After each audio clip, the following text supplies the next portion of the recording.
We recommend this product be installed by a competent gunsmith. Modification of your firearm may nullify the warranty of the firearm's manufacturer. No liability is expressed or implied for damage or injury which may occur from improper use or installation of this product. You are responsible for the safe handling, legalities, and use of your firearm. Warning: always wear safety glasses when working on firearms. Hi guys, I'm here today to talk about installing optic mounts on your pistol slides. The biggest problem we see is surface preparation of the holes and of the threads. So if you're using liquid thread locker or the thread locker patch like you find on R screws or others, you're going to need to prepare the areas ahead of time. So this video is going to walk you through that step by step. Tools needed for this installation are a driver, a torque limiter, in this case a fix-it stick set for 15 inch-pounds. I've got a 2mm, a 2.5mm driver, and a Torx T10. You're going to have to pick the driver based on the screws you're installing and the optic mount you're installing. So this is just a few of them we have on hand.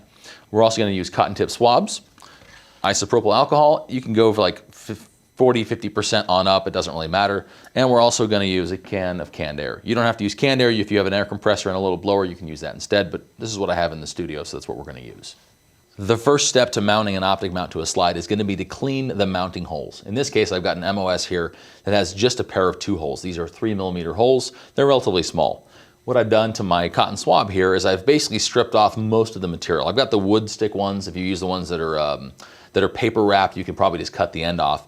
But I take this guy and I'll take some of my alcohol and I'll just douse it with that.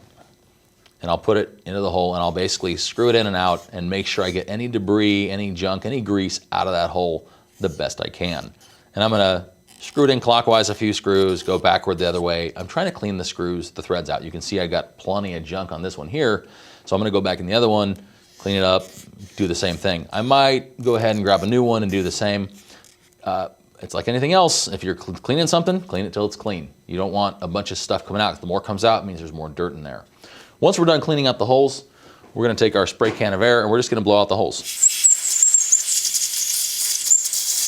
Once that's done, I'm going to give it about 5 minutes for the rest of the solvent to evaporate. That way it's gone. I'll do another blowout with the air and then we'll put the screws in. After giving it 5 minutes for the solvent to dry, I'm going to go ahead and use my air again. I'm going to put it right in there and blow any debris left out. Make sure that's nice and clean. And from here, I'm going to go ahead and put my mount on. Remember, the reason we clean these holes is that thread locker can be sensitive to oils and debris in the hole. We want to give our screws the best chance to lock in place and stay in place when we put an optic mount on, especially because we have all that mass on the mount that's going to be flopping around up there on top. So we want to give it the best chance to survive. So I'll put the screws in, I'll put them down until they touch on both, and then I'll go ahead and torque them with my torque limiter until I get a couple clicks, switch to the other one, and then we'll be all done. And there we go. Congratulations on making it to the end of this video. If you found this video helpful, we really encourage you guys to like, share, and subscribe. Tell your friends, however you want to get the word out there for Apex. Also, if you have any questions or issues during installation, contact our customer service. Our contact information is on the Apex website.